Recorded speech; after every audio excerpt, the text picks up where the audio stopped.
Nebraska gets off to a 1-0 start, and I'm calling it a Surgeon General kind of win. Why? I'll tell you, Jay Moore and Sean Callahan, it's because no one's blood pressure went up at all. It was fine. By third quarter, everybody was like, okay, I'm fine. I probably don't need to watch anymore. It's rare to get that kind of game. It has. We haven't had one like that a while, especially in an opener. Yep. But it was kind of how I felt the game should go. There was just a moment of you had the fumble on the goal line, and they were able to get the big play on the fourth down stop, and you're like, okay. But then the safety happened, and then they never really stood a chance from there. But it was just nice to be relaxed, be calm, see some players play. I mean, that's what Nebraska football was for so many years. Was you start off your first game, and your starters played a half, maybe three quarters. And you got to see a bunch of your second teamers, your third team. Hell, there were some fourth and fifth string guys that were able to play on Saturday. Just haven't had in a while. And finally, a game just to get off, and what we thought it would be to start off the season with the schedule, just you kind of ease into it, into obviously much tougher competition come this week. A couple of moments where people were scrambling, getting into the media guide to find out who people were. 107 different players saw action for Nebraska.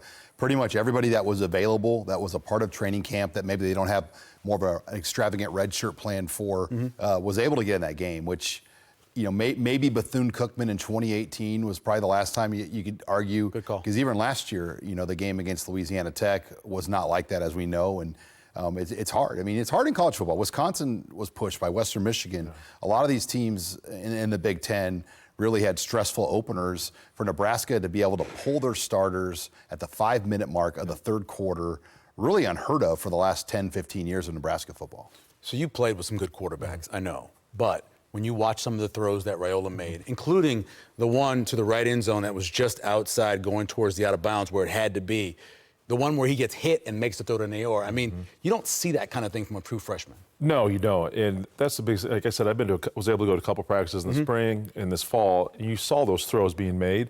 But in my mind, it's like, okay, that's in practice. Sure. That's against guys you're comfortable going against. How's it going to be in front of 80, 90,000 when it's a team of different color, right? And he did it. I mean, he backed it up. He validated all those throws I was able to see him make in practice. And I mean, the incomplete pass to Nayor down the sideline early in the game, that was on the money. This throw right here, you can see him stepping up and throwing it sidearm. Saw him do that all the time in practice. And then the pass to Nayor on the other sideline, heading to the south end zone, and then Banks right before half. I mean, he puts the ball where only his guys can catch it, and it takes a while for those guys young quarterbacks to make those kind of throws, and he's got it. I don't know how good UTEP's defense is. I mean, trust me, we're going to face much better defenses. But there's something to be said. Like, you can take this and just know and feel much better about where the offense is going to this year, just because we haven't seen a quarterback like this probably since Zach Taylor, who can make these kind of throws in game situations. When's the last time Nebraska's sitting at 2nd and 30 and you felt pretty good about getting the first down?